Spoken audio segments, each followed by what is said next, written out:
श्री कृष्णा। राधे राधे दोस्तों, आज मैं आप लोगों को लड्डू गोपाल की एक ऐसी मार्मिक, दिल को झकझोर देने वाली बिल्कुल सत्य लीला कथा सुनाऊंगी, जिसे सुनकर आपकी आंखों में अपने आप आंसू आ जाएंगे।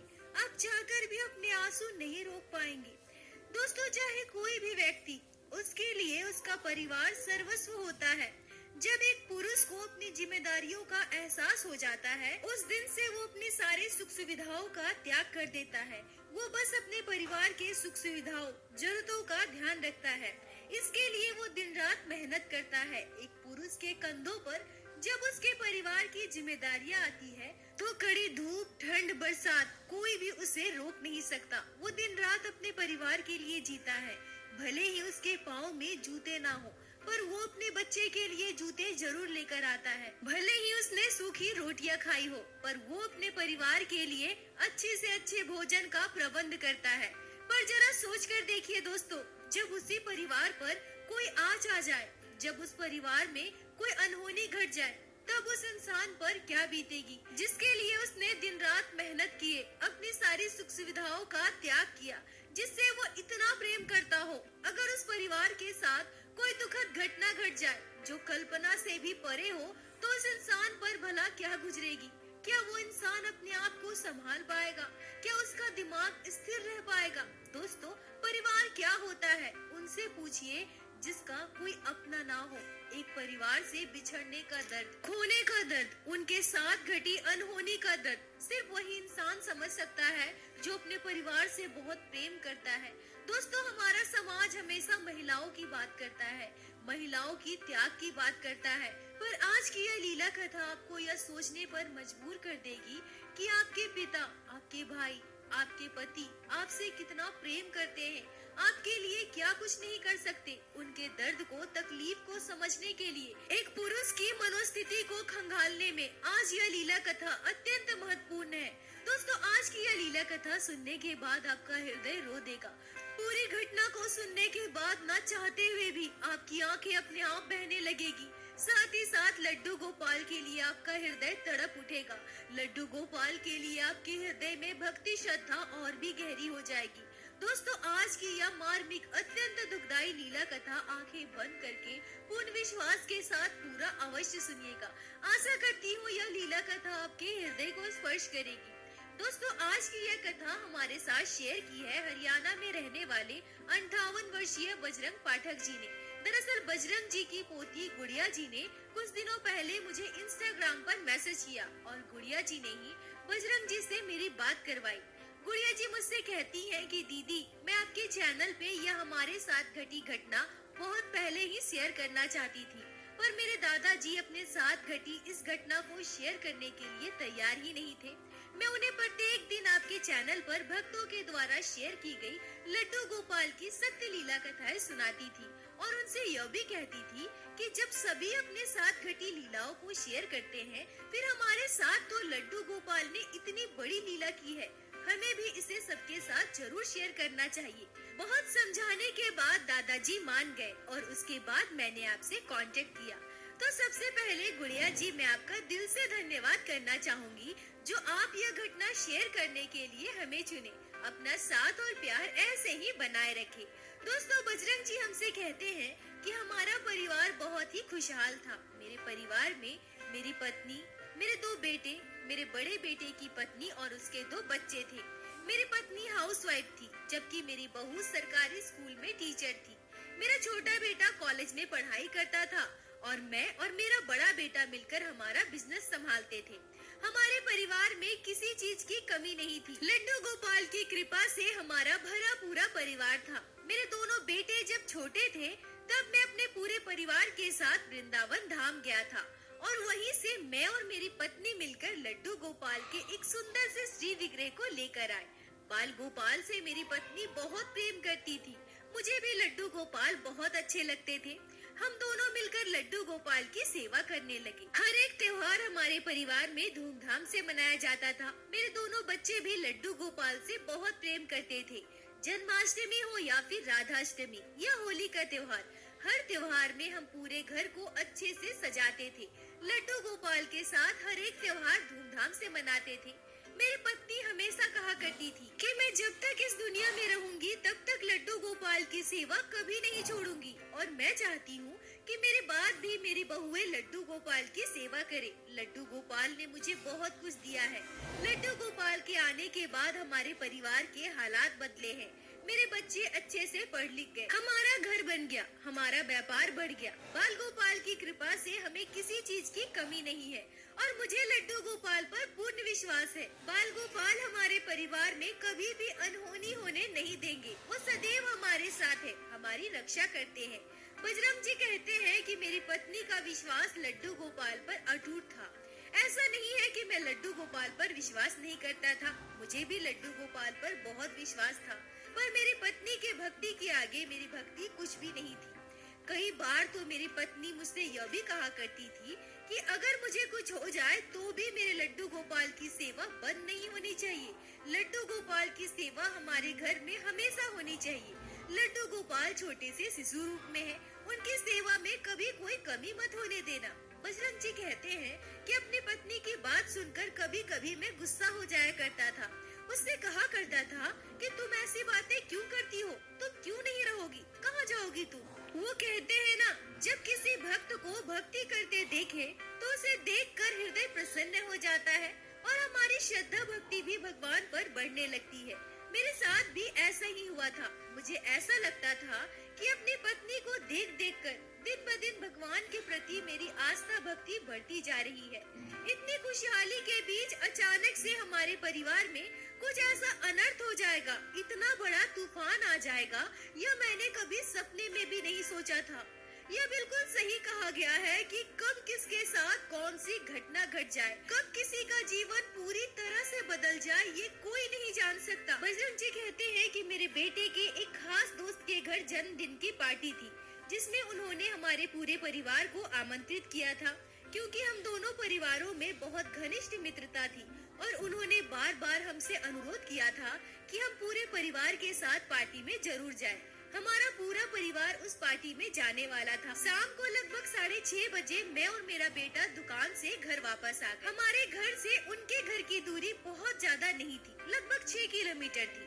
जब हम लोग घर आए तब मेरी पत्नी, मेरी बहू, सभी लोग तैयार हो चुके थे, पर मेरी तबीयत सुबह से ही ठीक नहीं थी। मेरा पेट खराब था, बार बार मुझे बाथरूम जाना पड़ रहा था। मैंने अपने बेटे से कहा कि तुम लोग चले जाओ, ऐसे में मेरा जाना सही नहीं है, मैं घर पर ही रुकता हूँ। दोस्तों, बजरंग जी मुझसे कहते हैं कि मेरी पोती गुड़िया, जिन्होंने इंस्टाग्राम में मुझसे कांटेक्ट किया था, गुड़िया उस समय 7 साल की थी। उसे भी सुबह से बुखार था, उसे दवा दिया गया। दवा लेने के बाद वो सो रही थी।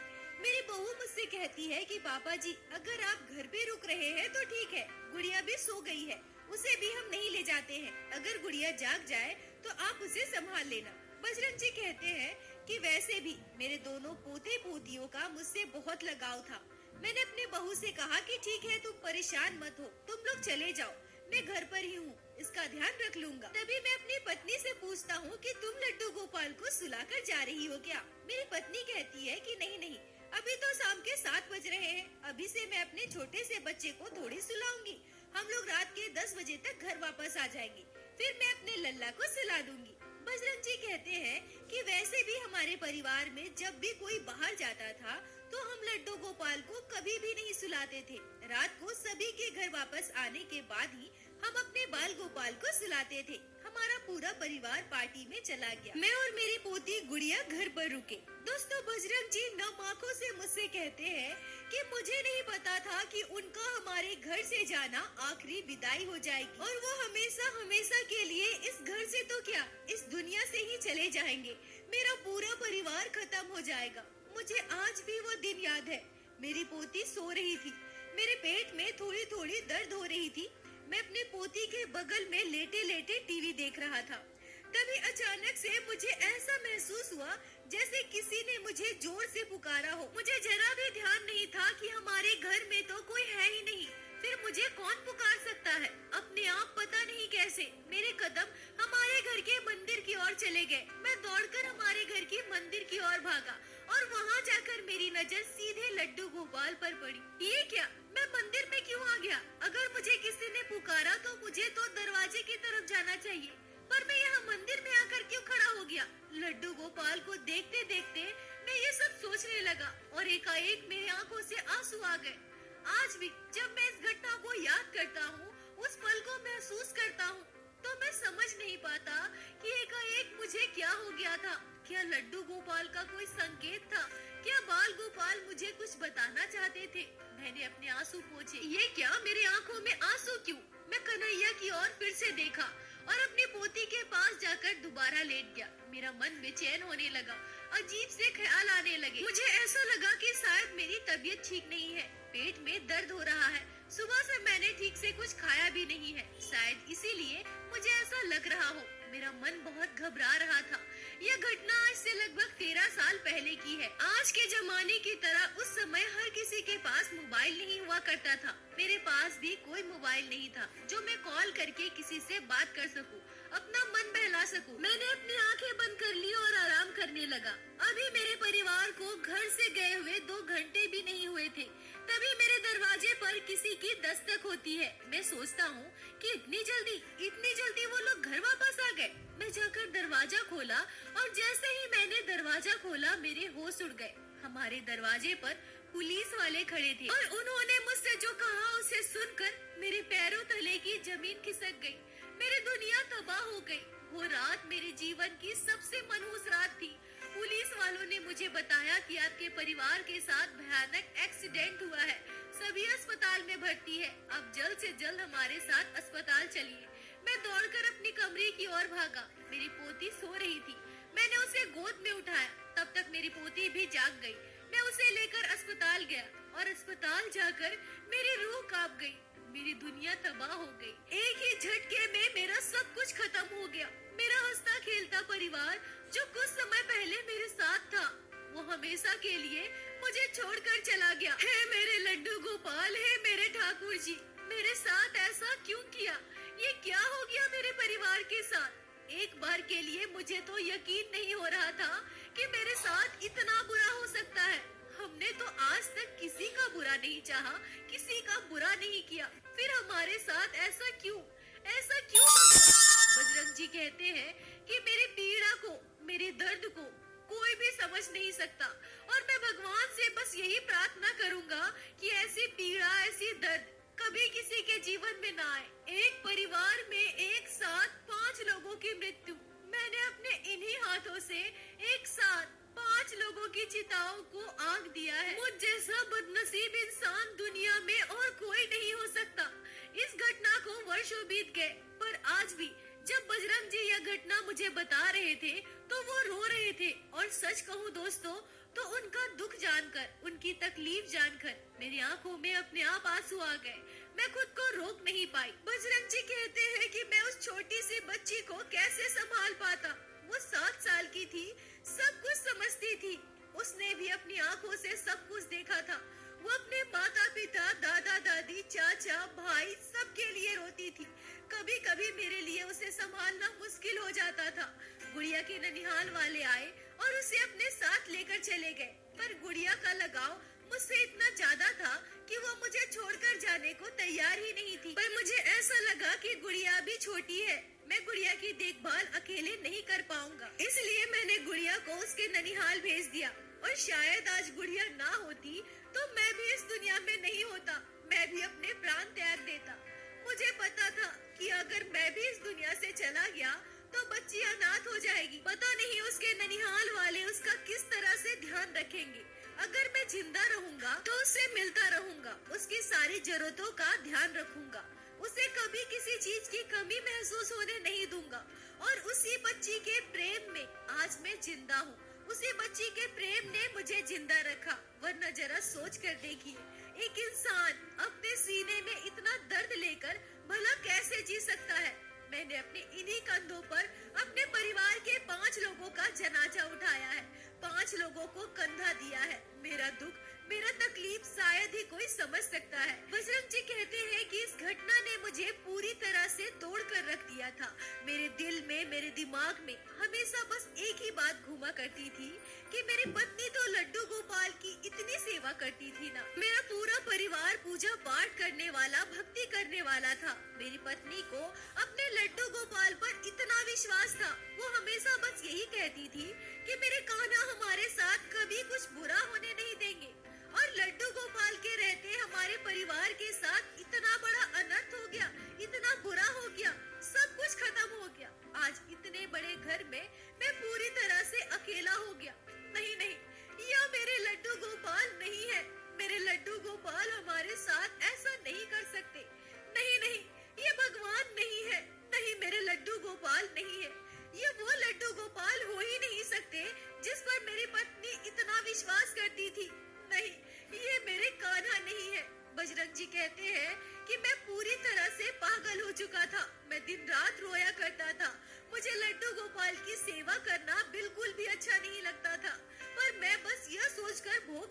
दिया करता था कि मेरी पत्नी ने मुझसे कहा था कि मैं रहूं ना रहूं, लड्डू गोपाल की सेवा हमारे घर पर बंद ना हो। बजरंग जी कहते हैं कि लड्डू गोपाल के प्रति मेरे मन में बहुत गुस्सा था।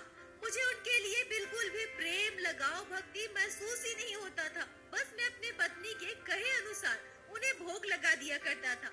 मैं अपने लिए घर पे जो भी खाना बनाता था उसी का भोग लड्डू गोपाल को प्रत्येक दिन लगा दिया करता था। ऐसे ही समय बीतता रहा। कभी कभी गुड़िया मेरे पास आ जाया करती थी तो कभी कभी मैं गुड़िया से मिलने उसके ननिहाल जाया करता था। पर अकेले इतने बड़े घर में रहना जैसे मुझे काटने को दौड़ता था। पूरा घर मुझे शमशान घाट लगता था। हमारे घर में कभी किसी ने मांसाहार नहीं किया था, न कभी हमारे घर के किचन में मांस मछली बना था।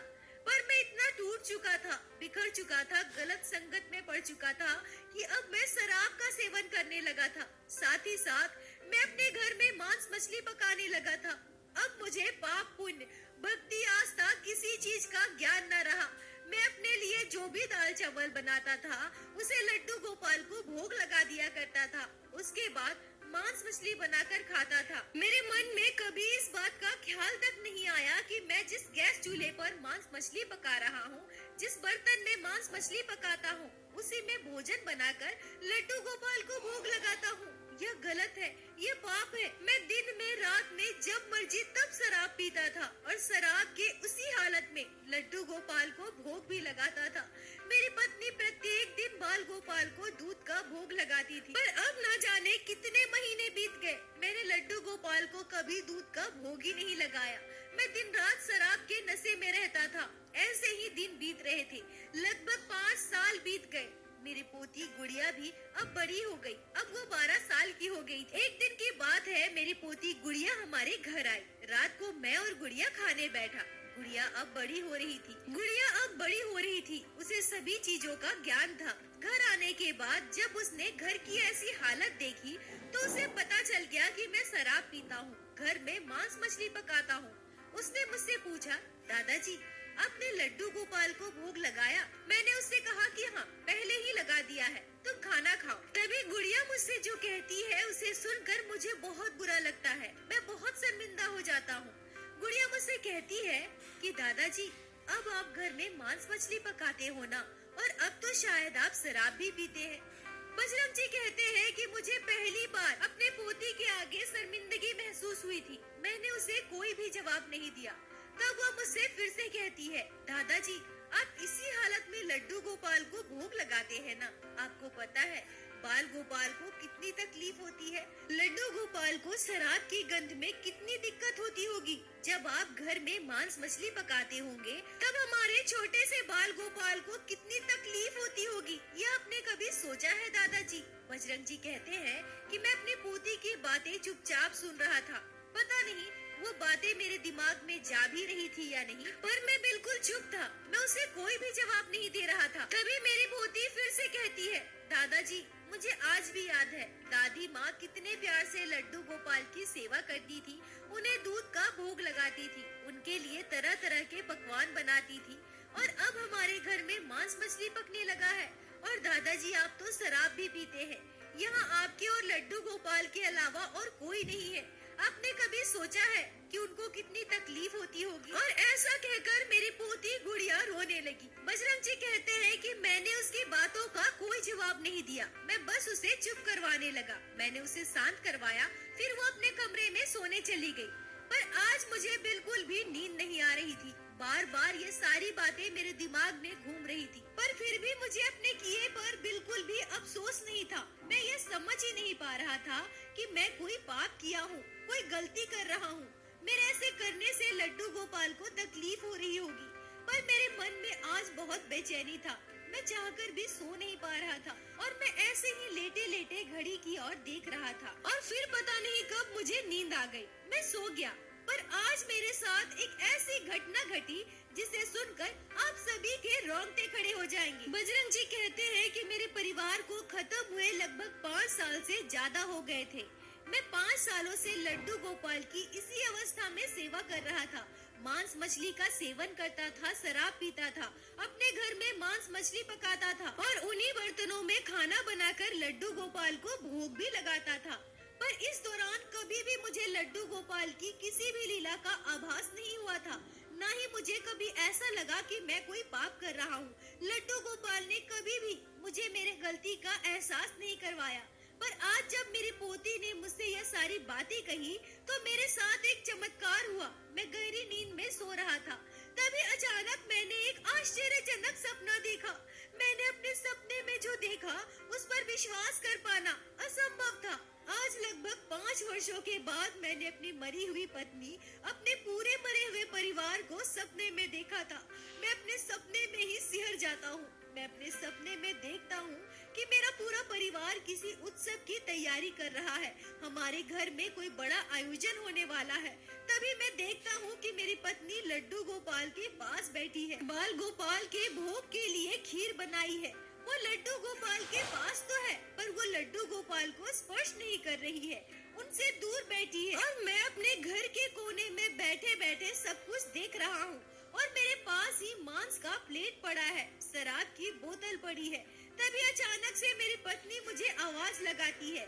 मेरी पत्नी मुझसे कहती है, इधर आइए ना, इस खीर का भोग लड्डू गोपाल को लगा दीजिए। बजरंग जी कहते हैं कि मैं वही कोने में बैठे बैठे अपनी पत्नी से कहता हूँ, तुम भोग लगाओ ना, मैं अभी नहीं जा रहा। तभी मैं क्या देखता हूँ कि मेरी पत्नी की दोनों आँखों से आंसू बह रहे हैं।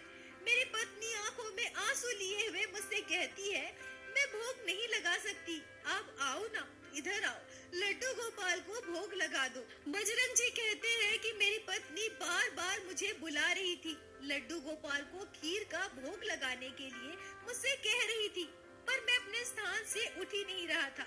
मैं बार बार अपनी पत्नी को मना कर रहा था। तभी अचानक मैं देखता हूँ कि मेरा पूरा मरा हुआ परिवार मेरे आसपास खड़ा हो गया। मेरी पत्नी वहाँ से उठकर मेरे पास आ गई और मुझे बड़े ही आश्चर्य की नजरों से सभी देख रहे हैं। ऐसा लग रहा था मानो सभी मुझे कुछ कहना चाहते हैं, पर कोई मुझसे कुछ भी नहीं कह रहा था। इस बार तो मेरी पत्नी ने भी मुझसे कुछ नहीं कहा। सभी मिलकर बस मुझे देख रहे थे। शायद सभी मुझसे कुछ कहना चाहते थे, पर कोई मुझसे कुछ कह नहीं रहा था। पर इन सब चीजों के बीच में स्पष्ट देख पा रहा था कि हमारे घर में विराजित लड्डू गोपाल अपने स्थान पर विराजित है। तभी अचानक मेरे सपने में एक आश्चर्यजनक घटना घटी। मैं अपने सपने में देखता हूँ कि मेरा पूरा मरा हुआ परिवार लड्डू गोपाल की ओर जाता है और मंदिर में प्रवेश करने से पहले ही वो सारे जमीन में गिर जाते हैं और एकाएक मेरी आंखों के आगे अंधेरा हो जाता है। अब मैं किसी को भी नहीं देख पा रहा था। मैं इधर उधर चारों ओर देखने की कोशिश कर रहा था, उन्हें ढूंढ रहा था, पर मुझे कहीं कोई दिखाई नहीं दिया। तभी मैं तुरंत अपने हाथ में मांस का प्लेट उठाता हूँ, शराब से भरी हुई ग्लास उठाता हूँ और जैसे ही वहाँ से थोड़ा आगे बढ़ता हूँ, मेरे हाथ से दोनों गिर जाता है और सब कुछ बिखर जाता है। और तभी मैं बोल पड़ता हूँ, नहीं नहीं, मैं कभी भी शराब नहीं पीऊंगा, मैं कभी भी मांस मछली नहीं खाऊंगा, मैं तो अपने लड्डू गोपाल को भोग लगाऊंगा, बाल गोपाल के लिए खीर बनाऊंगा। कहाँ गए तुम सभी? वापस आ जाओ ना, मेरे पास वापस आओ। यह कहकर मैं जोर जोर से अपने सपने में रोने लगा। बजरंग जी कहते हैं कि मैं तो सब कुछ अपने सपने में देख रहा था और अपने सपने में ही जोर जोर से रो रहा था। तभी मैं क्या देखता हूँ कि मेरी पोती गुड़िया मुझे जोर जोर से हिला रही है। वो मुझसे पूछ रही है, क्या हुआ दादाजी, क्या हुआ, आप रो क्यों रहे हैं? मैं उठकर बैठ गया। मेरे दोनों आंखों से आंसू बह रहे थे। मुझे एहसास हो गया कि ये मेरा सपना था। मैंने अपने सपने में अपने पूरे मरे हुए परिवार को देखा। मैं अपनी पोती को गले से लगाकर जोर जोर से रोने लगा। मुझे इस बात का एहसास था कि मैं लड्डू गोपाल के साथ कितना बुरा कर रहा हूँ और आज इसी वजह से मेरा पूरा मरा हुआ परिवार सपने में मुझे दिखाई दिया। मेरी पत्नी को लड्डू गोपाल से इतना लगाव था कि आज मरने के 5 साल के बाद वो मुझे मेरी भूल का एहसास कराने आई। मेरा पूरा मरा हुआ परिवार मेरे आगे आकर खड़ा हो गया। ये मैंने क्या कर दिया? मैंने इतना बड़ा पाप किया। जिस हाथों से मैं लड्डू गोपाल की सेवा किया करता था, बाल गोपाल को भोग लगाया करता था, उसी हाथों से मैंने मांस बनाया, मछली बनाया उसी बर्तनों में खाना बनाकर मैंने लड्डू गोपाल को भोग लगाया। पर मैंने उसी दिन से अपने आप को पूरी तरह से बदल लिया। मुझे अपनी भूल का एहसास था। मुझे इस बात का एहसास हुआ कि मेरे परिवार के साथ जो भी हुआ, शायद वो हमारे कर्म थे। शायद उनकी आयु इतनी ही थी। उनके कर्मों के अनुसार उन्हें इसी तरह से इस परिवार से जाना था, इस दुनिया से जाना था। इसमें भगवान की कोई गलती नहीं है। हर इंसान को अपने कर्मों के अनुसार फल भुगतना ही पड़ता है। और मैंने जो भी किया, शायद वो मेरे ही कर्म थे। मेरे हाथों से यह गुनाह होना था, यह पाप होना लिखा था। मैंने अपनी गलती के लिए लड्डू गोपाल से क्षमा मांगी। मैंने अपने किचन के पूरे बर्तन बदलवा दिए और अगली सुबह मैंने बाल गोपाल के लिए खीर बनाया। लड्डू गोपाल को अपने हाथों से खीर का भोग लगाया। पहले की तरह मैं बाल गोपाल की सेवा करने लगा। मेरी पोती गुड़िया की शादी 3 साल पहले हुई है। शादी के बाद वो लड्डू गोपाल को अपने साथ ससुराल लेकर गई और वही बाल गोपाल की सेवा करती है। कभी कभी मैं अपनी पोती अपने लड्डू गोपाल से मिलने जाया करता हूँ, बाल गोपाल के दर्शन कर लेता हूँ। ऐसे ही मेरा जीवन कट रहा है। उम्र होने की वजह से मैं लड्डू गोपाल की सेवा तो नहीं कर सकता, पर मैं घर पे ही नाम जाप करता हूँ, भजन करता हूँ। दोस्तों, बजरंग जी दुखी मन से कहते हैं कि मैं क्या करूँ। मैं महिला नहीं हूँ, मैं पुरुष हूँ। मेरे अंदर जो बीत रहा है, जो तकलीफ है, वो मैं किसी को रोकर भी नहीं दिखा सकता, ना ही मैं किसी को बता सकता हूँ। अब ठाकुर जी ही मेरी व्यथा को समझ सकते हैं। अब वही अंतिम समय में मेरा उद्धार करेंगे। बजरंग जी, आपका बहुत बहुत धन्यवाद, जो आपने लड्डू गोपाल की इस दिल दहलाने वाली आश्चर्यजनक घटना को हमारे साथ शेयर की, जिसे मैं हमारे चैनल के माध्यम से बाकी सारे भक्तों तक पहुंचा सकी। अपना साथ और प्यार ऐसे ही बनाए रखें। दोस्तों, यह घटना अत्यंत दुखदायी और मार्मिक है। भगवान किसी भी परिवार को कभी भी ऐसे दिन न दिखाए। बजरंग जी के दुख को महसूस कर पाना आसान नहीं है और साथ ही साथ बजरंग जी ने अनजाने में लड्डू गोपाल के साथ जो किया है, वो सच में दुखद है। हमारे बाल गोपाल को कितनी तकलीफ हुई होगी। दोस्तों, हाथ जोड़कर मैं आप सभी से बस यही प्रार्थना करूंगी कि कभी भी अपने मन में यह भाव मत लाइए कि हमारे साथ अगर कुछ भी गलत हो रहा है तो हम भगवान की सेवा नहीं करेंगे। भगवान हमारे जीवन में इतने कष्ट दे रहे हैं, इतने दुख दे रहे हैं। नहीं, यह सभी हमारे कर्मों का फल है और इंसान को अपने कर्मों का फल भुगतना ही पड़ता है। इसलिए सच्चे मन से पूर्ण विश्वास के साथ ठाकुर जी की भक्ति कीजिए, लड्डू गोपाल की सेवा कीजिए।